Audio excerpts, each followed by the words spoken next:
Salam sejahtera, salam kasih, salam persekutuan dari Tuhan Yesus Kristus bagi kita semuanya. Salam. Puji nama Tuhan. Bapak Ibu serta saudara-saudaraku yang dikasihi Tuhan Yesus Kristus, pada hari ini Minggu tanggal 29 September 2024 adalah minggu terakhir di bulan ini. Saya akan menyampaikan khotbah renungan firman yang tertulis dalam kitab Yosua pasal yang ke-6 ayat 1 sampai ayat yang ke-16. Tema ataupun topik ataupun judul khotbah hari ini yaitu ada kuasa di dalam pujian dan penyembahan. Mari kita baca terlebih dahulu, ya. Saya minta Inang Gembala membaca buat kita semuanya. Dipersilakan. Demikian firman Tuhan. Jatuhnya Yeriko. Perhatikan baik-baik aman-aman. Jatuhnya Jeriko. Jeriko adalah sebuah kota besar, ya, di mana Tuhan menjanjikan buat bangsa Israel agar mereka, ya, menguasai kota ini, kota Jeriko. Tetapi ya, Jeriko memiliki tembok yang mengelilingi kota Jeriko. Artinya sangat sulit untuk menerobos masuk, ya. Jangankan untuk mengalahkan orang-orang yang ada di dalam Jeriko, untuk masuk saja pun sulit karena dikelilingi oleh bangunan kokoh berupa tembok yang disebut tembok Jeriko, saudara. Ya. Mari silakan dibaca ayat 1. Dalam pada itu Yeriko telah menutup pintu gerbangnya, telah tertutup kota itu karena orang Israel. Iya, karena orang Israel. Artinya orang Jeriko udah tahu bahwa bangsa Israel akan menerobos masuk dan ingin menguasai Jeriko. Maka mereka tutup pintu gerbang. Terus tidak ada orang keluar atau masuk. Tidak ada seorang pun yang bisa keluar ataupun masuk. Terus berfirmanlah Tuhan kepada Yosua. Saat itu adalah Yosua sebagai pemimpin bangsa Israel. Silakan. Ketahuilah. Ya, ketahuilah. Aku serahkan ke tangan Yeriko ini beserta rajanya dan pahlawan-pahlawannya yang gagah perkasa. Tuhan sendiri yang berfirman, saudaraku. Tuhan sendiri yang mengatakan, aku serahkan kota Jeriko kepada hai bangsa Israel. Luar biasa, saudaraku. Ya, terus haruslah kamu mengelilingi kota itu. Tapi perhatikan baik-baik, saudaraku. Ya, ini ada ilmu teologis yang bisa saya jelaskan lebih jelas kepada pemerintah. Kalau Tuhan pun sudah berfirman, berjanji dan menyerahkan, bahkan mungkin berkata-kata berkat kepada saudara, kepada kita orang-orang Kristen. Karena kitab kita ini berisikan janji-janji Tuhan, janji tentang kesehatan, janji tentang keselamatan, janji tentang pemulihan, janji tentang pengampunan dan lain-lain sebagainya. Saudaraku, ada banyak sekali janji-janji Tuhan yang diucapkan Tuhan kepada kita melalui kitab sucinya.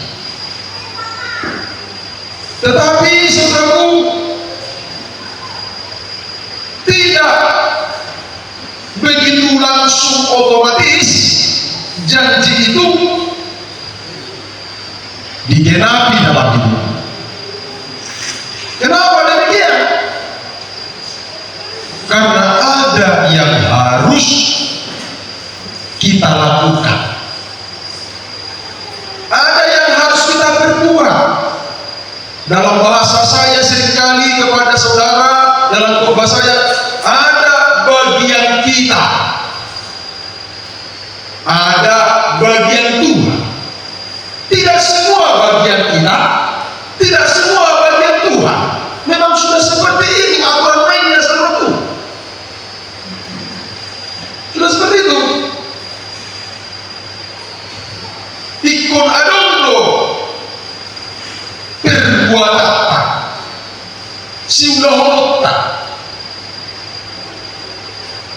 Tapi juga, ya, kalau hanya kita berbuat saja tanpa melibatkan Tuhan, tanpa menyerahkan kepada Tuhan bagiannya, juga nggak jadi, saudaraku. Itu nggak jadi. Ya. Jangan menjadi salah. Ada orang kan hanya bagian dia yang dia kerjakan, merasa puas dia, udahlah udah kerja keras aku, begitu. Aku udah kerja keras, aku udah ada usaha. Tetapi dia lupa, saudaraku, melibatkan Tuhan di dalam kehidupannya. Ini yang salah. Atau sebaliknya lagi. Ini berarti kalau kita mengikuti logis ini. Orang dapat tanyani, ya, orang dapat tanyani, tidak ada upaya, usaha yang dilakukan, hanya dari sisi doa saja. Tentu juga kurang berhasil, saudara. Saya katakan itu kurang berhasil. Oh, hanya doa melulu, bayangkan nama kita. Saya buat contoh, ya. Ketika keluarga besar Bung Grace Doli dan Guru tadi yang bersaksi di hadapan kita bersama-sama, ya, menyaksikan bagaimana Tuhan memberkati mereka, memelihara hidup mereka, dengan kemudian membawa hulu hasil atau sulung dari panen padi mereka. Pertanyaan saya mengenai begini, mungkinkah mereka bisa panen dari sawah yang mereka kerjakan tanpa mereka bekerja? Jawabannya tentu tidak akan mungkin bisa panen padi, karena mereka kerjakannya, mereka menabur. Tentu bahasa selanjutnya adalah maka mereka akan menuai. Amin. Begitu, saudaraku. Bagaimana mungkin seseorang bisa menuai kalau dia tidak pernah menabur? Dan saat dia menabur, ingat saudaraku, ada bagianmu, usahamu, ya, kerja kerasmu, tapi ada juga bagian Tuhan yang harus kau libatkan sehingga berhasil dan maksimallah yang kau peroleh. Amin. Amin. Kita lanjutkan lagi pembacaan kita. Lanjut, inang kepala. Haruslah kamu mengelilingi kota itu. Perhatikan, ini bagian daripada bangsa Israel. Udah jelas tahu yang akan dikerjakan, yang diharapkan, pergumulan hidup, sasaran hidup, tujuan hidup. Mereka harus menguasai, ya, Jeriko, kota Jeriko. Mereka harus menduduki Jeriko, tapi temboknya mengelilingi seluruh kota Jeriko, saudara. Kuberikan kepadamu, kata Tuhan. Waduh, ini enggak, ini gila ini Tuhan. Berikan mana ini? Ngomong doang, bodoh. Namun saya kan, kalau orang-orang yang punya iman, nggak percaya dia omongan Tuhan. Ah, buset deh. Anggota bidai sesongoni namanya. Dan lebih konyolnya Mangina, lebih percaya Inggris. Itulah kegagalan nenek moyang kita, Adam dan Hawa. Nah, ini lebih konyolnya. Contoh dalam kehidupan masa kini, bola marminggu, oh ya orang, tetapi toh seseorang kita mentah. Itu bahasa Inggris yang menyusup di otaknya. Bagi mereka-mereka yang tidak mau datang kepada itu dia lebih percaya kepada dirinya dan kepada suara dagingnya dan kepada suara Inggris. Dan terjadilah memang itulah kegagalan nenek moyang kita, Adam dan Hawa. Dan kita tidak mungkin lagi mau gagal, saudara. Amin. Terserahlah kalau memang mau kau gagal dalam hidup ini. Hidup kita ini hanya terbatas, saudara. 70 tahun, kalau kami kuat 80 tahun. Andai katalah 80 tahun. Oke, plus lagi kita bikin 90 tahun masa hidup untuk Gideon. Kalau hanya ya gagal hidup, apalah artinya? Coba kau renungkan baik-baik namanya. Apalah artinya? Dalam 1 tahun ada 52 minggu. Ya? Dari 52 minggu itu bersebar pedang bui. Jangan berburu si mama. Membesar di pedang bui. Ada di gede-gede. Membesar di pedang bui. Tak tolak. Wah, ngeri kan? Ada buat mereka itu tak ngeri tu. Kiri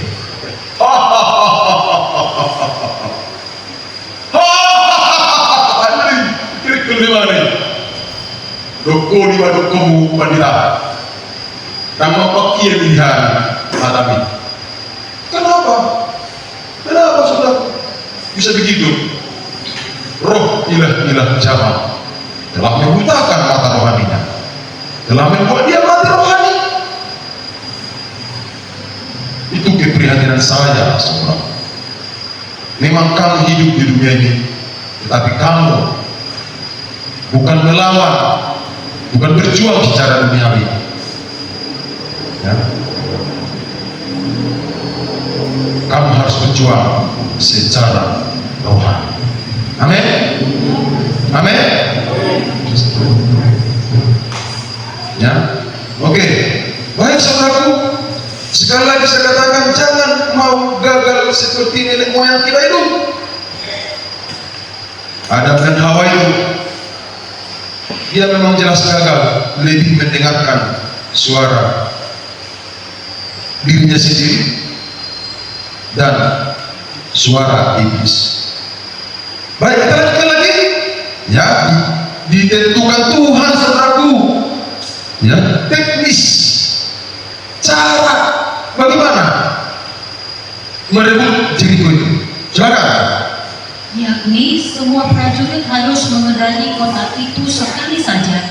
Iya, mengelilingi katanya. Bentar. Yakni semua prajurit harus mengedari. Artinya mengedari harus mengelilingi kota itu sekali saja. Itu dulu pertama ya. Ya, prajurit, bukan jemaat, bukan rakyat biasa. Yang prajurit dulu dimajukan. Kelilingi dulu 1 kali. Tanya, pada tinggal menang, maju. Demikianlah harus engkau berbuat 6 hari lamanya. Tapi, hari. Nah, menurut tukang profesor, prajurit dok, pandita atau orang, nama pikir halau, dulu, udah sabtu dulu hari. Asal kalau pandita nanti. Nanti nih, tapi dulu hari, lu dari kurban, nggak musik. Saya tadi kan itu, nggak musik nih. Sudah pahami, belum tadi. Sekian hari, selalu akan dibikin Jeriko. di hobi tau, udah di hobi tau tipu cuci, lu pergi deh, lu keluar dam, dia bui. Kami memang lagi tipe-tipe cara berpikir akhir zaman banyak begitu saudara. Lagi bukan lu tahu sih, di halu nih, orang kamu masuk yang mencuri pun, udah pasti lu bilang saya. Itu saudara, tidak terlatih membiasakan diri dengan dengaran dengan suara gembalanya, dengan suara Tuhan Sang Maha Gembala kita. Di situ persoalan kita di akhir zaman ini. Terus dan 7 orang imam harus membawa 7 sangkakala tanduk domba di depan. Iya, 7 orang imam tadi prajurit beda dengan imam saudara. Ya sudah meningkat ini. Ya, melibatkan para imam membawa sangkakala. Ya terus sangkakala tanduk domba di depan tabur. Tetapi gimana katanya sangkakala imam ini? Ulang dulu. Dan 7 orang imam harus membawa 7 sangkakala tanduk domba di depan tabur. Iya di depan tabur terus. Tetapi pada hari yang ke-7, 7 kali kamu harus mengelilingi kota itu sedang para imam meniup sangkakala. Iya. Pada hari yang ke-7, tadi setiap hari ikut juga imam beserta dengan prajurit. Yang imam ini urusan membawa sangkakala. Jadi ikut 6 kali mengiringi para imam. Jadi prajurit plus imam ikut 6 hari. Tapi hari itu juga tanya saya tunggu. Ya berarti kan diceritakan aja ini. Ini penting. Jangan asal padang asal naik dan padohonan muncul biasa. Padohonan itu bukan namanya. Sedangkan padohonan tidak itu tangi tidak. Kalau apa saya dari iyo. Sundi mama, sundi mama. Oh itu bulungan, daun-daun aduh, hamsi, sini hamsi. Tadi. Nah pada saat mendengar firman Tuhan dia nggak begitu tertarik. Nah ini bahaya. Ya. Lanjut. Apabila sangkakala tanduk domba itu panjang bunyinya, sudah. Jadi di hari ke-7, lihat pasal itu hari dahulu imam berkeliling dan membunyikan sangkakala yang mereka bawa tadi. Jadi ada di situ keterlibatan imam-imam yang yang pandai main musik. Tapi main musik apa? Musik tiup. Ya, itulah sebabnya saya katakan ada kuasa Tuhan di dalam pujian dan penyembahan. Amin. Kita masalah pandokon ya bagi. Terus apabila sangkakala tanduk domba itu panjang bunyinya dan kamu mendengar bunyi sangkakala itu, maka haruslah seluruh bangsa bersorak dengan sorak yang nyaring. Nah, bersorak. Seluruh bangsa apa? Jadi dari pertama prajurit, kedua imam, bawa sangkakala, pasti hari ke-7. Itu hari bahkan ini sambil membunyikan. Dulu saya tidak bilang dan lumayan kota Jerikui. Memang aku itu lebih secara kemana itu luasnya. Namanya satu kota ya. Contoh orang-orang kita kali ini di Tuhan dan orang mati kan begitu. Kosa-kosa ini semua. Muna mau coba pulang. Aduk stadion Horas.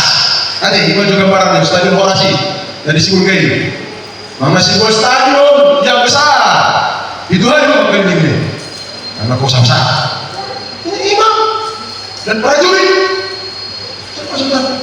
Apakah mereka takut? Ada guru pas dulu misi imam.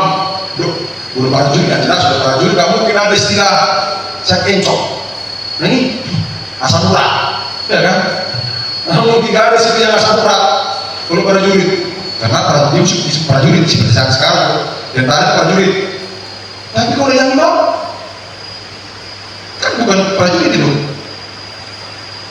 Tapi saya dapat gambar nama ketaatan mereka itu, para imam-imam itu. Itu memang nggak mungkin dikasih yang sakit-sakitan lah. Pasti dipilih kan prajurit yang imam yang tadi yang imam pemain dan yang juga tentu tahan napasnya. Ya, itu saudaraku. Luar biasa. Ini kita kalau saya bawakan dalam hal masalah main musik ini, ya tentu saya tidak mengizinkan main musik tanpa bersiapan. Harus bersiapan. Nggak bisa sama saya nggak bersiapan. Anak pun wajib latihan. Ya. Kenapa? Ya dalam hidup ini nggak usah contoh-contoh yang besar, yang simpel aja. Ya. Segala sesuatu harus ada persiapan. Dan ujuk-ujuk, tiba-tiba, jangan, ya, tiba-tiba. Nah, jadi para pelayan juga, tolonglah Amangina, kalau mau hidup mau diberkati dan ada kuasa lewat pujian penyembahan yang kau lakukan itu, ya, berkuasa dahsyat, lakukan itu dengan terbaik. Nah, lanjut. Maka tembok kota itu akan runtuh, lalu bangsa itu terus memanjatnya masing-masing langsung ke depan. Iya, bersorak-sorai. Jadi bagiannya ke rakyat biasa, bangsa-bangsa ini, bangsa Israel. Ya, penangannya ke bangsa-bangsa ini, orang bersorak-sorai. Tahu bersorak-sorai? Makanya dia nyanyian, bersorak-sorai orang-orang benar yang dalam Tuhan. Bersorak-sorai orang-orang benar yang dalam Tuhan. Orang tadi wangi itu sorak-sorai belum? Sampai puji Tuhan. Dalam konteks kita bergereja, berjemaat sehari seminggu. Apalah? Mari puji Tuhan, mari bersuka-cita. Ayo kita ketahuan. Cetak mundur. Mami. Mami. Ayah, unang bising dari bisikan nih boleh. Golongan disuruh berdiri mahamuna. Hargai Tuhan dan hargai dirimu dan hargai firman Tuhan yang aku sampaikan. Tujuannya apa? Supaya kau berkatinya, gereja kita diberkati. Ya, itu tujuan saya menyampaikan. Jangan orang musik ngomong. Udah kalau dulu juga, tigo, orang musik ngomong. Ya kan? Yang kau dapat ditambah di guru isi, gak bisa, guru bisa di gereja. Ya kan? Kalau di Paradatul, udah banget di ngomong. Lagi, berbatu, urusan konteks Paradatul. Kalau konteks urusan kalau yang mati lah.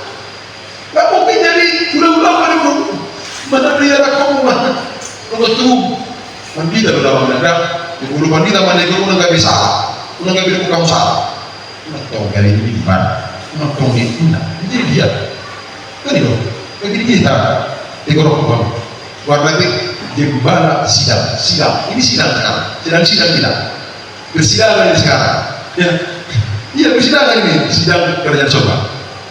Nah, ya, baik. Lanjut, kita sekarang ya. Caranya ini. Nah, terus. Ayat ke-6, kemudian Yosua bin Nun memanggil para imam dan berkata kepada mereka, iya. angkatlah tabut perjanjian itu dan 7 Sebentar. Tadi ayat 1 sampai 5 itu dari petunjuk dari Tuhan. Ini belum dipraktekkan, itu petunjuk masih teori. Masuklah ayat 6. Masuk ayat 6. Lalu koma. Tapi dia masih Yosua sebagai pemimpin. Belum dijalo hal itu hari. Semua kabar. Oman teori lainnya. Kalau masih Yosua, mulai saya ayat ono. Kita lihat. Mulai lagi. Kemudian Yosua bin Nun memanggil para imam dan berkata kepada mereka, ya. Angkatlah tabut perjanjian itu dan 7 orang imam harus membawa 7 sangkakala tanduk domba di depan tabut Tuhan. Terus? Dan kepada bangsa itu dikatakannya, majulah, kelilingilah kota itu, dan orang-orang bersenjata harus berjalan di depan tabut Tuhan. Iya, jadi tabut Tuhan harus ada tampil di depan. Tahu tabut Tuhan? Tabut Tuhan, tabut itu peti berupa peti. Tahu kalian apa isinya dalam peti itu? Peti kotak. Kemudian bermain itu. Ya. Ini mana? Lihat. Itulah tabut itu ada kayu pengusung buah, ya kan, diikat itu oleh lambu atau besi pengikat untuk bisa dimasukkan dan dilepaskan, dikeluarkan itu kayu pimusung, ya, asa bunyi lanjak, paham mana? Bunyi lanjak tabut. Nah, tabut ini ada tabutnya terbuka ini, lalu di atas itu ada namanya tutupan gerapian, tutup peti. Di tutup peti itu, saudaraku, ya, sebagaimana itu dalam Alkitab dan yang saya pelajari lewat guru-guru besar saya, ya, di tutupan peti itu ada itu namanya kerubium, 2 kerub, ya, 2 kerub itu dalam Alkitab ada penjelasannya, tapi saya nggak bawa ke sana. Saya masih fokus tentang ada kuasa Tuhan dalam pujian dan penyembahan kita, fokus kita, dan teknis-teknisnya bagaimana orang Israel merebut Jeriko, ya. Tapi ini saya jelaskan kepada pengiran, tabut ini harus selalu hadir, selalu harus ada, menggambarkan, saudaraku, kehadiran Tuhan. Karena di dalam tabut itu ada 3 benda. Apa saja 3 benda dalam tabut itu? Satu adalah, saudaraku, 2 loh batu. 2 loh batu yang berisikan firman Tuhan, Taurat Tuhan yang 10 itu. 1-4 di satu kepingan batu. Ya, jangan ada pada malam lain, jangan membuat bagi patung menyerupai patung disembah. Ingat, jangan menyembah nama Tuhan dengan sembarangan. Yang ketiga, yang keempat, ingat dan kuduskan hari Sabat. Mari kalau kamu merasa sudah. Itu lempengan batu yang satu. Lempengan batu yang lainnya, ya, yang kelima, hormatilah ayah dan ibumu supaya engkau berbahagia dan lanjut umur. Yang keenam, saudaraku, yang keenam adalah jangan membunuh. Ya. Yang ketujuh, jangan berzina. Yang kedelapan, jangan mencuri. Yang kesembilan, jangan bersaksi dusta. Yang kesepuluh, jangan menginginkan harta. Jadi benda yang pertama adalah 2 loh batu. Lalu kemudian benda yang kedua, saudara, di dalam itu apa itu yang kedua? Yaitu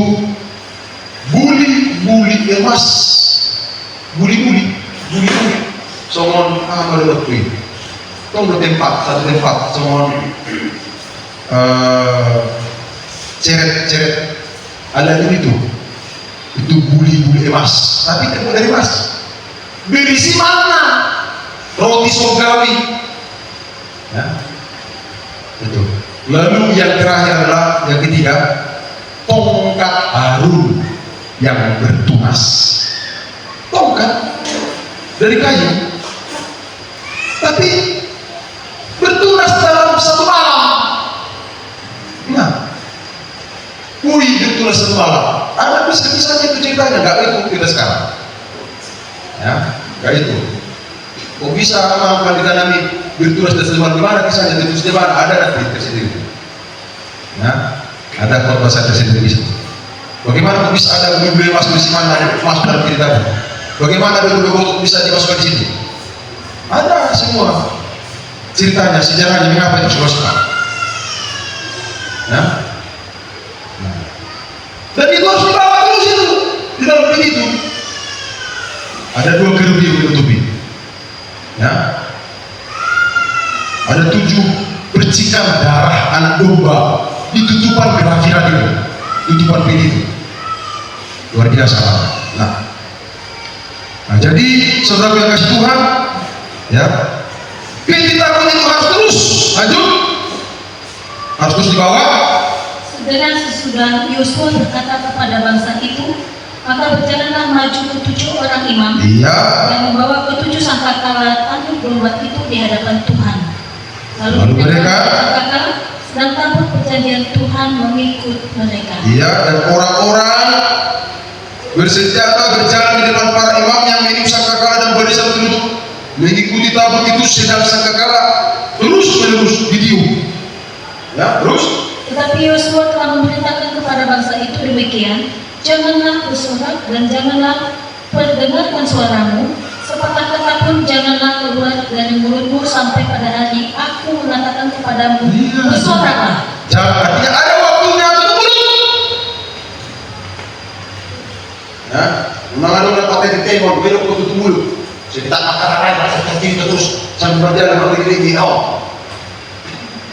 terus ada saatnya kau tutup mulut, ada saatnya memerintahkan kau bersorak-sorai. Artinya apa? Makna ketaatan. Bangsa Israel kepada pemimpinnya sesuai luar biasa. Tutup mulut semua. Kalau memang kepada kebenaran mau dipimpin, kira-kira begitu kesannya implementasi. Terus maka kamu harus bersorak. Iya, satu menit bersorak terus. Demikian tabut Tuhan mengelilingi kota itu, menggedarinya sekali saja. Kemudian kembalilah mereka ke tempat perkemahan dan bermalam di tempat perkemahan itu. Terus Keesokan harinya Yosua bangun pagi-pagi, lalu para imam mengangkat tabut Tuhan. Maka berjalanlah juga ketujuh para imam dan membawa ketujuh sangkakala tanduk domba itu di depan tabut Tuhan.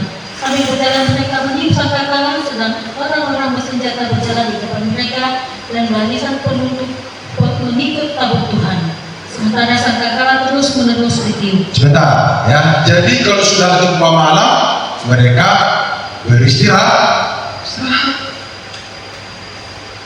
Artinya satu hari mereka terus berjalan lagi, lalu udah cukup pulang beristirahat, berkemah mereka. Pagi hari kembali datang, ulangi lagi. Wah, udah malam dah. Memang begitu lama benar. Tapi mereka lakukan dengan tekun, dengan ketaatan kepada Tuhan. Terus ayat 14 sudah mau menghabisi ayat 16. Demikianlah pada hari kedua mereka mengelilingi kota itu sekali saja. Ya, lalu pulang ke tempat perkemahan. dan begitulah dilakukan mereka 6 hari lamanya.